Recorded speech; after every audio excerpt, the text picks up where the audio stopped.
Welcome to Pistons Talk Podcast. Hope you guys are having a great night. In today's episode, what we'll be discussing is the Detroit Pistons versus the Minnesota Timberwolves Summer League game, overall reactions and thoughts about this loss tonight. Ron Holland's jumper, what I've been impressed with him in the Summer League so far.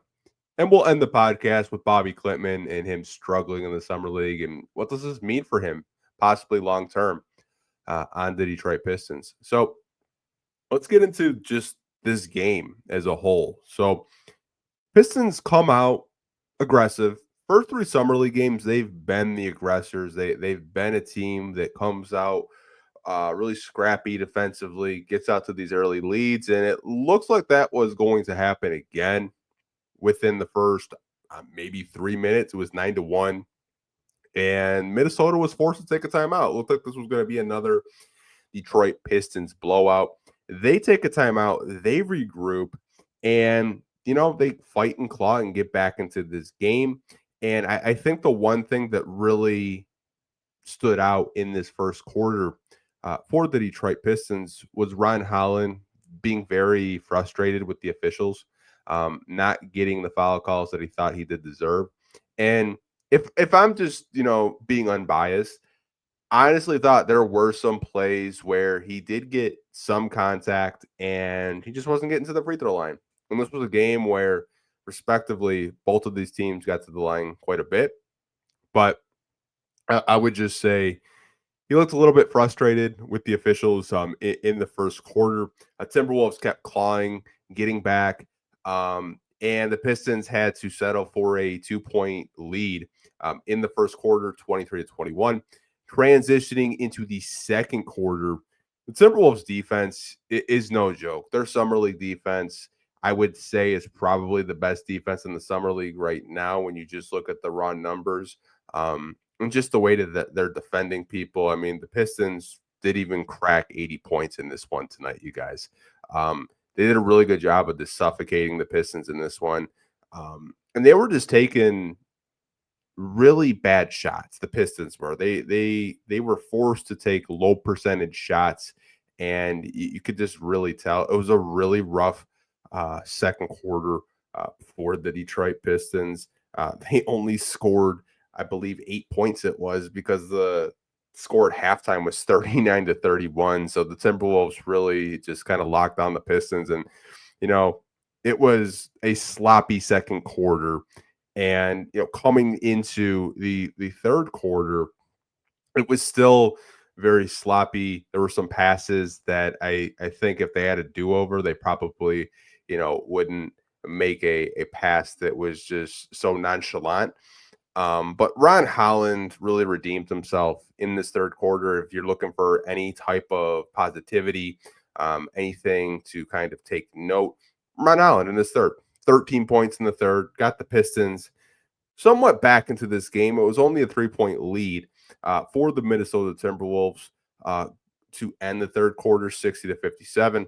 But you go into the fourth, and this game was, pretty much back and forth. Pistons had the game tied very early, and then the T-Wolves just kind of opened it up from there, and their defense was just so suffocating.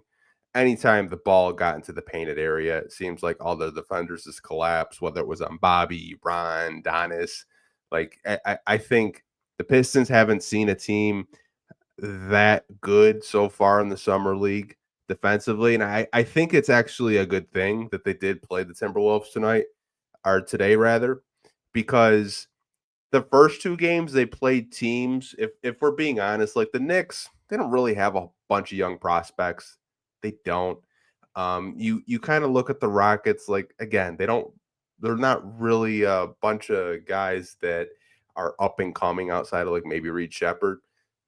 The Timberwolves have some young, intriguing prospects. They had that 7-foot French guy that was really impressive, Terrence Shannon, Rob Dillingham. So they have some young guys on their roster, and they have a really good chance to be one of the 4 final teams to play in the Summer League championship. And I think this was a very good test for the Pistons. If you look at the final score, it was 89-73. around the last 2-3 minutes, the Timberwolves really opened it up, but didn't expect this team to go undefeated in Summer League, but I think there were some positives in this game that you can't take away, especially in the third quarter with Ron Holland. Tolu Smith had another productive game. He's been one of the bright spots of the Summer League team so far, but overall, when you kind of watch this game back, if you guys do, you'll see the sloppiness, you'll see the turnovers, you'll see the complaining to the officials not getting calls a little bit, but no, overall, these are Summer League games. These are games where you're looking to practice on things in your game, specifically Ron Holland and Bobi and other players on that roster, where you go into training camp and you're still practicing, hoping you can actually showcase it in the season ahead. But overall, I think this was just kind of like you needed one of these games. You needed the stinker game. You didn't want to get too overconfident and kind of develop bad habits. I mean, Pistons had, I believe, over 20 turnovers in this one. And that was kind of a theme last year with just when they were in the regular season. But overall, didn't really expect the Pistons to go undefeated in Summer League. I do want to transition over to Ron and his jump shot. Now, you look at the box score for Ron, and I'm actually going to pull it up myself on my cell phone. Probably should have done that while I was talking to you guys. So the box score for Ron was really impressive tonight. If you're just looking at his stats, he had over 20 points again, 22 to be exact, 6 rebounds, 2 assists, 6 steals, shot 50% from the field, 25% from 3, 1 out of 4 from 3. He's been really impressive just with his overall approach in this Summer League. But I want to focus more on his jump shot. I think the one thing last year when the Pistons drafted him with the 5th overall pick, a lot of people were kind of like, really, we took this guy that has a broken jump shot. I said on podcasts, this past year that I think Ron's jump shot isn't as far away as people think it may be, because the mechanics of it are pretty pure and pretty clean. He mentioned with reporters that it wasn't so much his shot itself that he had to work on. It was more of the landing with his feet, of being more straight up and down. And I think you're just seeing the mechanics improve. You're seeing the work that he is putting in with Fred Vincent. And it's apparent because the jump shot looks really good. Obviously, all these games that he's had, the first game where he exploded for over 28 points and the jump shot was looking really pure and clean. I think in these 3 games, what I've taken away from it, because I don't know if we're going to get him for the 4th and final game against the Miami Heat. I would highly doubt it. I think that the takeaway I have with it is it's definitely improved. If he can shoot around, let's just say 33 to 35% this upcoming season, I think that's a win for the Detroit Pistons, because of Ron Holland hitting threes. That just helps the team overall with everything else he brings, the intangibles that he brings defensively, diving for loose balls, just being a transition nightmare, and just everything that you love about Ron Holland as a basketball player if you're a Piston fan. But I've been really impressed with the jump shot. I don't know about you guys, but just wanted to kind of, touch on it for a couple of minutes in this podcast. Again, this podcast probably won't be too long, maybe 12 to 15 minutes at the most, because we have one final topic that we're going to discuss here. And it's Bobi Klintman. Now, if you guys don't watch the Pistons too much, or maybe you weren't aware that the Pistons took a second round draft pick in 2024, Bobi Klintman was a draft selection by the Pistons in the second round that they did trade up for. And last summer, he was the talk of Summer League, positively. A lot of people are like, where did this kid come from? The passing, the shooting, there was some shooting potential there. was making some good defensive rotations. And I think a lot of us last summer league were like, okay, he's got some potential. Maybe he can be a rotation piece, maybe a bench depth piece, right?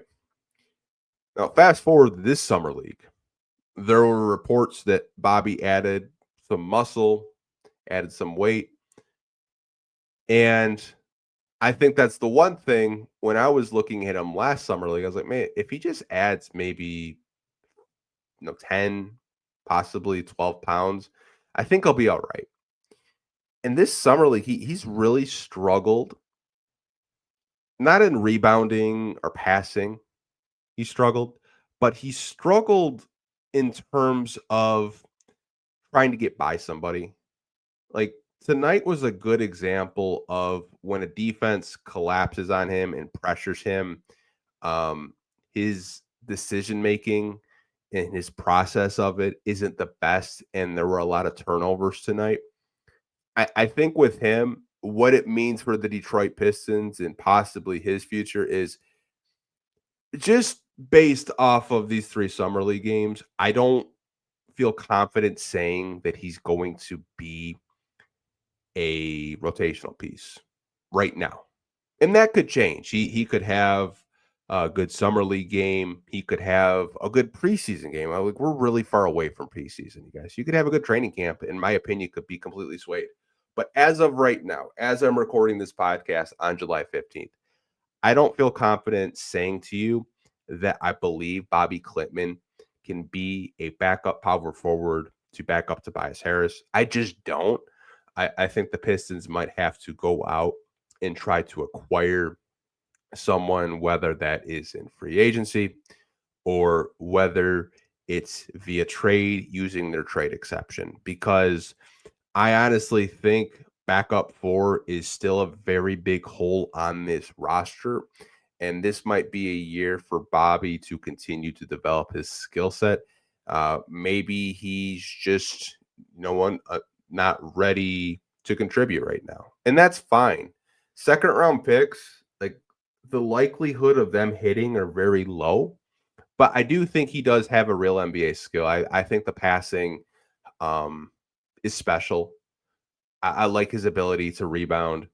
I think there are just areas of his game that he needs to continue to develop, and it might be another year where he's in the G League and he's playing with the Motor City Crews, and that's okay.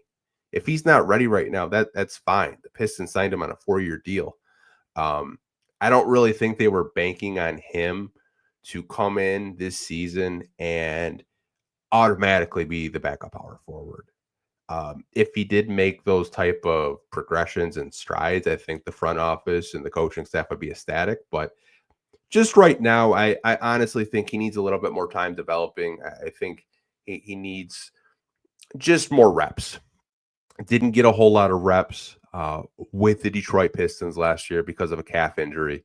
Got most of his reps in the G League against G League talent. And I think everyone on this podcast knows that nothing against the G League, but G League talent versus NBA talent is completely different.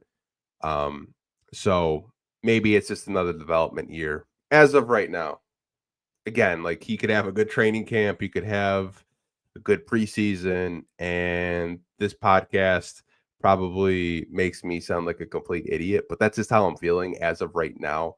As I'm watching Bobi, I just think it's just more.